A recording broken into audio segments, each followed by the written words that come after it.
Hai, balik lagi di series review. Kali ini kita akan membahas series Black Mirror season 7 episode kedua berjudul Bad Noir. Walau ini season ke-7 episode kedua, tapi kamu nggak perlu nonton secara berurutan. Soalnya setiap episodenya memiliki cerita berbeda. Tanpa berlama-lama, mari kita bahas. Di awal episode, kita akan melihat perempuan bernama Maria. Maria bekerja di bagian R&D di sebuah produsen makanan ringan. Ia memiliki kekasih bernama Kay. Kay pernah bekerja di sebuah restoran goreng ayam bernama Barney's. Saat ini Maria sedang membuat varian baru untuk coklat barnya. Hari ini akan ada presentasi untuk melakukan uji coba apa market akan menyukai rasa baru buatan Maria ini. Tes ini akan dilakukan oleh beberapa sukarelawan. Verity Green? Christ, that is her, Verity Green. Maria mengenali salah satu dari relawan bernama Verity Green. Maria bisa langsung mengenali Verity karena mereka satu SMA. Verity tidak bisa melihat Maria karena Maria mengawasi dari kaca satu arah. Maria menilai kalau penampilan Verity berubah drastis. Kemudian uji coba produk dilakukan. I'm sorry, but that's rank. Kebanyakan orang tidak menyukai rasa baru yang dibuat Maria. Verity mencoba memakan lagi dan berkata setelah terbiasa dengan rasanya, ternyata rasanya lumayan enak. Yang lain ikut mencoba lagi dan merubah pendapat sebelumnya karena ternyata rasanya lumayan enak. Dengan bantuan Verity, rasa baru buatan Maria ini lulus. Namun sepertinya Verity dan Maria memiliki masalah karena Maria tidak terlihat senang saat melihat Verity. Saat berada di WC, Verity dan Maria bertemu. Verity langsung mengenali Maria, namun Maria pura-pura tidak kenal dulu. Yeah, I think I'm definitely gonna apply for the job. Verity memberitahu kalau ia menyukai tempat ini dan sepertinya akan melamar kerja di sini. Dan lokernya adalah asisten di bidang R&D seperti Maria, namun Maria tidak tahu kalau sekarang ada lowongan pekerjaan. Verity membahas masa SMA mereka. Walau mereka satu sekolah, namun mereka tidak dekat. Maria populer, sementara Verity lebih suka di lab komputer karena ia seorang nerd. Pembicaraan ini membuat Maria tidak nyaman sehingga ia memilih pergi.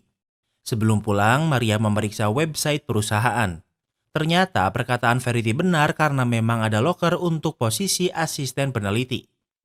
So I just saw we've got an advert for a research assistant. Oh yeah, went up a few days ago. Maria bertanya pada bosnya tentang loker ini. Bos Maria menjawab kalau ada ekspansi dan Maria butuh bantuan di divisinya. Mr. Dare said that. Ask him if you don't believe me. He'll be here Thursday. Maria diberitahu kalau pimpinan perusahaan akan datang langsung untuk mencoba makanan Maria.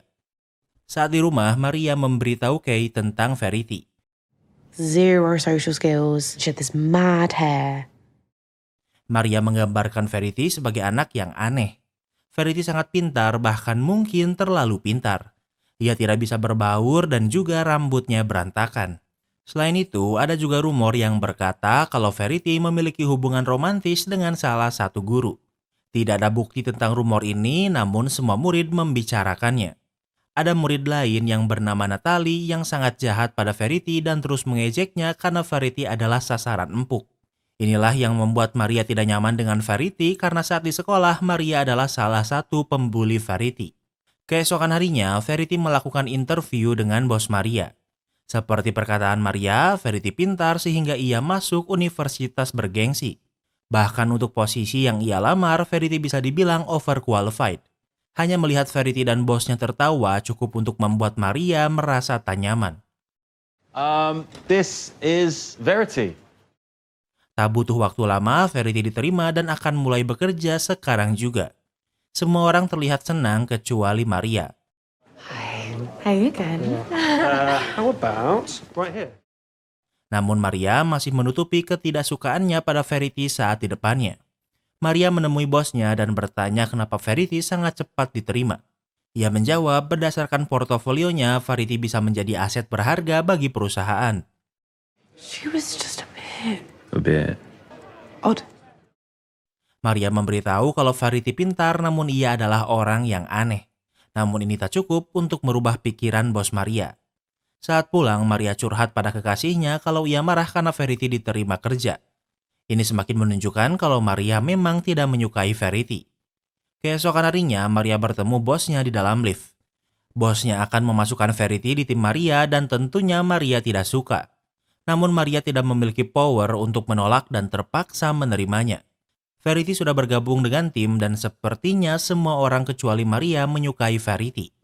Kemudian Maria mengenalkan Verity pada bagian produksi. Maria memberi tugas Verity untuk mencatat bahan untuk membuat coklat baru buatan Maria. Yeah, right. Non-pork gelatin for the mallow. Maria menegaskan untuk menggunakan gelatin non-babi. Alasannya akan ada pimpinan perusahaan yang akan mencicipi rasa baru buatan Maria. Namun ia lupa hewan apa yang pimpinannya tidak makan. Sehingga Maria pikir sebaiknya semuanya plant-based. Verity kesulitan menulis bahan yang sulit dibaca sehingga Maria akan mengirim email. Kemudian Maria menulis semua bahan kemudian mengirim emailnya pada Verity. Oh, well, if we're talking fast food chicken, the absolute winner for me is Bernie's. Bernie's. Saat menulis, Maria mendengar kalau rekan kerjanya sedang membicarakan sebuah burger buatan toko bernama Bernie's. Maria mengkoreksi mereka karena namanya adalah Barnes. Ia tahu persis ini karena kekasihnya pernah bekerja di sana sebelum bangkrut. Namun rekan kerja Maria sangat yakin kalau namanya adalah Bernie's. Untuk membuktikannya, mereka memeriksanya di internet. Maria tidak takut, namun setelah googling ternyata namanya adalah Bernie's. Maria sangat bingung karena ia melihat kekasihnya masih menyimpan topinya, jadi ia sangat yakin kalau namanya adalah Barnes. Maria pulang dan memeriksa topi kekasihnya, namun sekarang tulisannya menjadi Bernie's. Maria menunjukkannya pada kekasihnya, namun ia menjawab kalau nama tokonya memang Bernie's dan bukan Barnes. I was the one who worked at Bernie's Chicken for like a year. Okay. Maria sangat bingung, namun kekasihnya menjawab ia bekerja di sana selama setahun dan tidak mungkin salah mengingat nama tempatnya bekerja. Maria mengganti topik dengan Verity yang ia pikir caper pada karyawan lain. Kay pikir sebaiknya Maria mengabaikannya, namun hal ini malah membuat Maria bertengkar dengan kekasihnya. Kemudian Maria memeriksa foto Facebook di hari ia lulus SMA. Terlihat kalau Maria adalah salah satu perempuan populer. Sementara Verity adalah anak cupu. Salah satu orang di foto adalah Natalie yang merupakan orang yang paling sering membuli Verity. Maria memutuskan untuk menghubungi lagi Natalie setelah 4 tahun tidak berkomunikasi lagi. Tak lama kemudian pesannya dibaca namun tidak dijawab. Keesokan harinya Maria bekerja seperti biasa dan hari ini adalah hari pimpinan Maria akan mencicipi coklat buatan Maria. Pria ini bernama Dita, orang India yang merupakan pemilik perusahaan. Ia mencoba coklat buatan Maria dan menyukainya. Selain coklat ini juga ada marshmallow yang juga Dita sukai. Well, it's bound with a plant-based gelatin which is derived from seaweed. Maria menjelaskan kalau gelatin mallow ini dibuat dari rumput laut karena semuanya plant-based. Pertemuan ini berjalan lancar dan Dita menyukai produk buatan Maria. What is up with you? It's beef gelatin in the mallow. Beef? Ditto is Hindu. Setelah Dita pergi, kepala dapur memberitahu kalau yang ada di marshmallow adalah gelatin sapi. Dita memeluk agama Hindu dan memberinya gelatin sapi melawan kepercayaannya.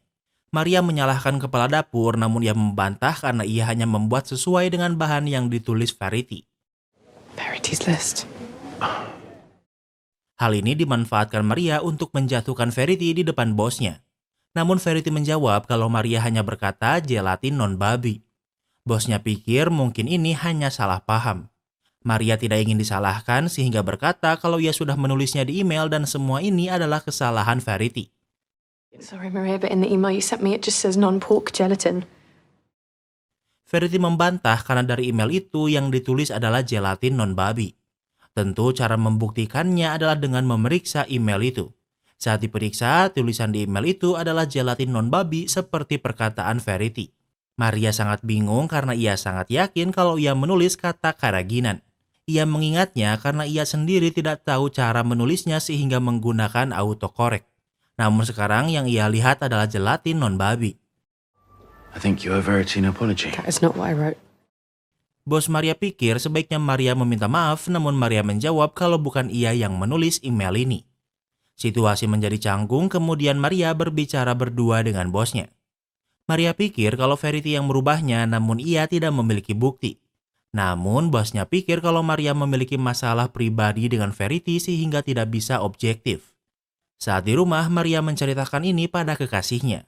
Kekasihnya juga pikir kalau Maria mungkin salah tulis, apalagi ia tidak memiliki bukti kalau Verity yang mengubahnya. Maria menilai Verity selalu pandai dengan komputer dan mungkin sudah menciptakan sebuah teknologi baru. Kekasihnya pikir kalau Maria hanya kelelahan. Di saat yang sama, akhirnya Natalie membalas pesannya kemarin. Hi, this is Dan, Nat's husband. No easy way to say this, but Nat passed away a few days ago. Namun yang membalasnya adalah suami Natalie yang memberitahu kalau Natalie meninggal beberapa hari yang lalu. Maria memutuskan untuk menelpon langsung. Maria bertanya bagaimana Natalie meninggal dan suaminya menjawab kalau ia bundir. Maria bertanya kenapa dan kekasihnya tidak suka Maria menelpon suami Natalie padahal saat ini ia sedang bersedih. Namun suami Natalie menjawab kalau beberapa minggu ini ada yang aneh dengan Natalie. Ia menuduh semua orang berbohong. Ia sulit membedakan yang nyata dan tidak, persis seperti apa yang Maria sedang alami sekarang.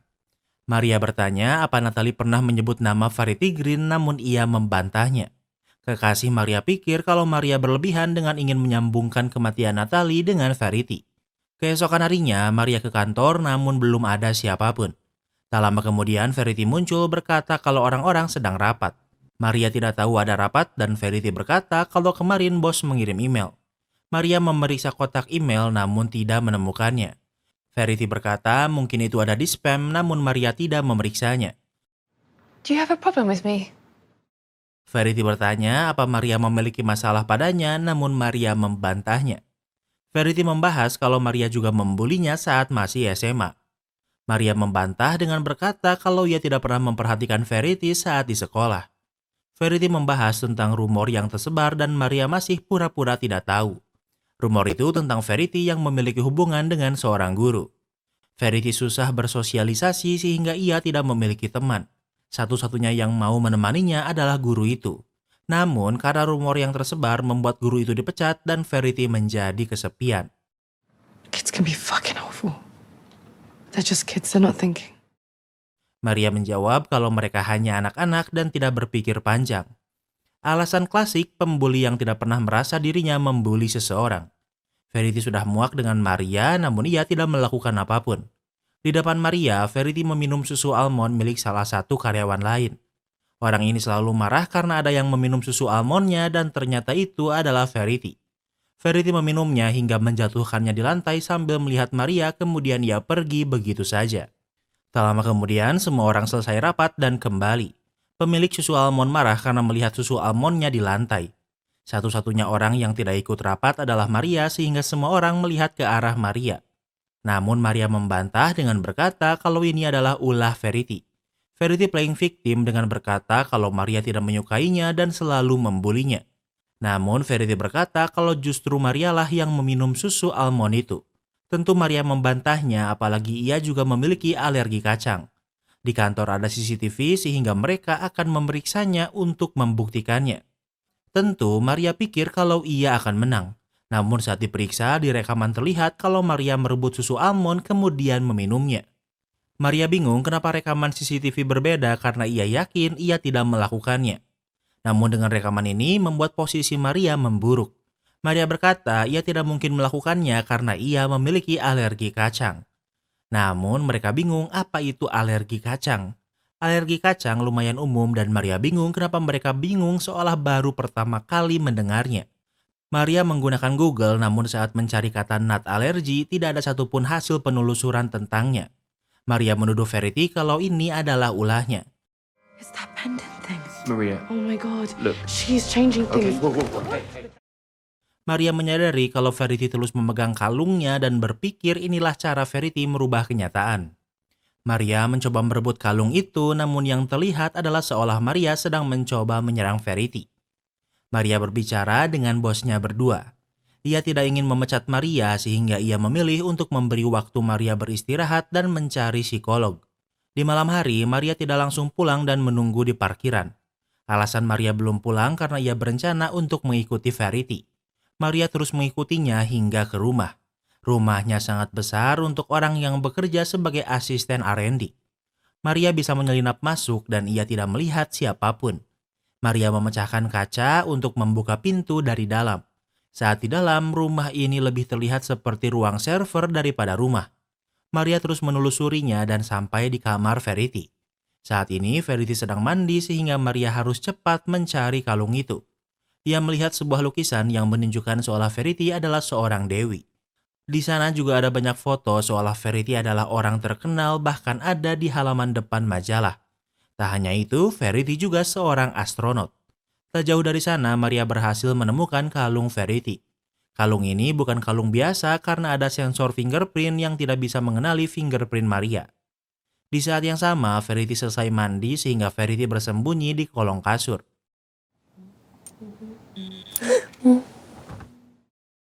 Di kolong kasur, Maria mencoba lagi fingerprint di kalung dan ternyata mengeluarkan suara. Karena Verity mematikan musik, sekarang ruangan ini menjadi sunyi. Verity sadar kalau ada seseorang di kolong kasur dan memintanya keluar sebelum ia menelpon polisi. Maria keluar sambil menunjukkan kalung Verity yang ada di tangannya. Maria pikir kalung ini adalah alat untuk merubah kenyataan. Verity membantahnya karena kalung itu hanya remote dan hanya bisa digunakan menggunakan fingerprintnya. Dan yang merubah realitas adalah mesin yang sebelumnya Maria lihat di lantai bawah. Maria tidak ingin mengembalikannya, namun ternyata Verity memiliki banyak kalung itu. Sebenarnya alat ini tidak merubah realita, melainkan memindahkan penggunanya ke dunia paralel di mana semua ucapannya adalah fakta. Verity memilih timeline di mana hanya Maria yang menyadari situasinya. Maria bertanya bagaimana Verity membuatnya. Verity tidak menjelaskannya, namun ia menunjukkan kalau ia bisa merubah pakaian Maria dari kuning menjadi merah. Make it so you've always spoken Chinese. Whoa, what's that? Bahkan ia juga bisa merubah Maria hanya bisa berbahasa Chinese. Verity memindahkan mereka ke kantor lalu mengembalikan semua seperti sebelumnya. Verity melakukan semua ini untuk membalas dendam pada Maria. Ternyata alasan Maria merasa bersalah pada Verity karena ternyata orang yang memulai rumor saat SMA adalah Maria. Awalnya Verity pikir itu adalah Natalie. Namun Natalie memberitahu ini sebelum ia bundir. Maria mengakuinya, namun dia juga tidak tahu kenapa ia melakukannya. Ia hanya bercanda, namun Natalie membesar-besarkannya dan seluruh sekolah mengetahui rumor ini dan menghancurkan masa sekolah Verity. Maria menyarankan Verity untuk menggunakan alat itu agar rumor itu tidak pernah terjadi. Verity sudah mencobanya, bahkan pernah menjadi penguasa alam semesta. Namun apapun yang ia lakukan, masa lalunya masih menghantuinya. Kini Verity sadar kalau satu-satunya cara untuk menghilangkannya adalah dengan membalas dendam Natalie dan Maria. Verity bisa membuat Natalie bundir dalam 5 minggu. Sementara Maria hanya butuh 5 hari untuk kehilangan pekerjaannya.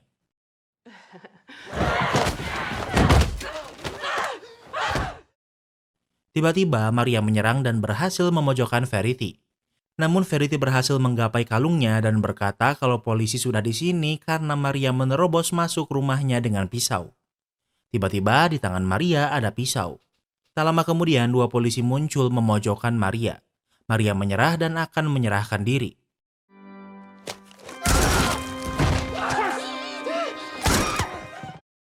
Namun kesalahannya adalah Verity memanggil polisi. Maria merebut pistol polisi kemudian menembak kepala Verity. Maria juga berhasil terbebas dari polisi namun posisinya sangat buruk. Verity mati namun jarinya menyentuh kalungnya. Maria ditembak namun dia masih hidup dan membuat permohonan kalau ia bisa menggunakan kalung ini. Maria membuat realita kalau Verity menembak kepalanya sendiri dan Maria adalah saksi dan bukan pelakunya. Polisi ini bertingkah seperti perkataan Maria.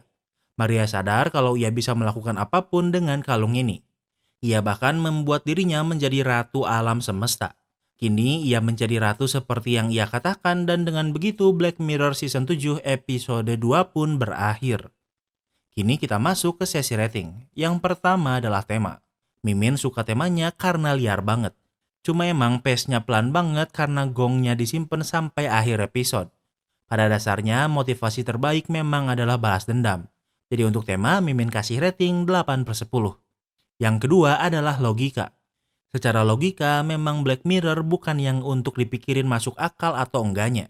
Cuma memang sama seperti yang Maria katakan, apa Verity gak bisa buat kalau rumor waktu SMA itu gak pernah terjadi. Verity tidak membantahnya, tapi ia juga tidak melakukannya. Verity cuma bilang kalau ia selalu ingat masa lalunya walau sudah menjadi ratu alam semesta. Kalau kalian punya alat yang dipegang Verity, apa menurut kalian masa lalu masih penting? Verity juga banyak memiliki kesempatan untuk membuat Natalie dan Maria menderita. Tapi ia malah membuat timeline di mana hanya Natalie dan Maria yang menyadari perubahan yang dilakukan Verity. Kalau untuk balas dendam, Mimin pikir caranya kurang sadis. Kalau Mimin punya alat Verity, yang bully Mimin bakalan masih hidup tapi menderita. Kayak dililit pinjol ditambah ketagihan judol. Jadi untuk logika, Mimin kasih rating 7/10. Yang ketiga adalah plot twist. Plot twistnya ternyata adalah Verity berhasil membuat alat yang bisa merubah realita. Plot twistnya memang liar banget, cuma memang intinya bukan itu, melainkan balas dendam Verity pada Maria. Karena pace-nya lambat, jadi butuh nonton sampai akhir biar bisa paham. Jadi untuk plot twist, Mimin kasih rating 8/10. Yang keempat adalah ending. Menurut Mimin, endingnya ini sad ending. Verity dibully saat sekolah, waktu mau balas dendam malah dibunuh. Verity digambarkan sebagai orang yang pintar dan juga punya senjata terkuat di sejarah manusia. Tapi masih bisa melakukan kesalahan fatal yang membunuhnya. Bahkan di rumahnya aja tidak ada satupun penjaga. Jadi untuk ending, Mimin kasih rating 7/10. Yang kelima adalah entertainment value. Di episode kedua ini, pace-nya lambat banget jadi lumayan dragging, tapi plot twist-nya juga liar banget. Alat yang dipegang Verity pasti idaman semua orang. Cuma sayang aja cara Verity pakainya, Mimin pikir kurang pinter. Jadi untuk entertainment value, Mimin kasih rating 8/10. Jadi overall rating Black Mirror season ke-7 episode kedua adalah 7,6. Apa kalian setuju sama rating Mimin? Jangan lupa like video ini kalau kamu suka dengan video ini. Dan jangan lupa juga cek video kita lainnya. Terima kasih sudah menonton dan sampai bertemu lagi di episode berikutnya.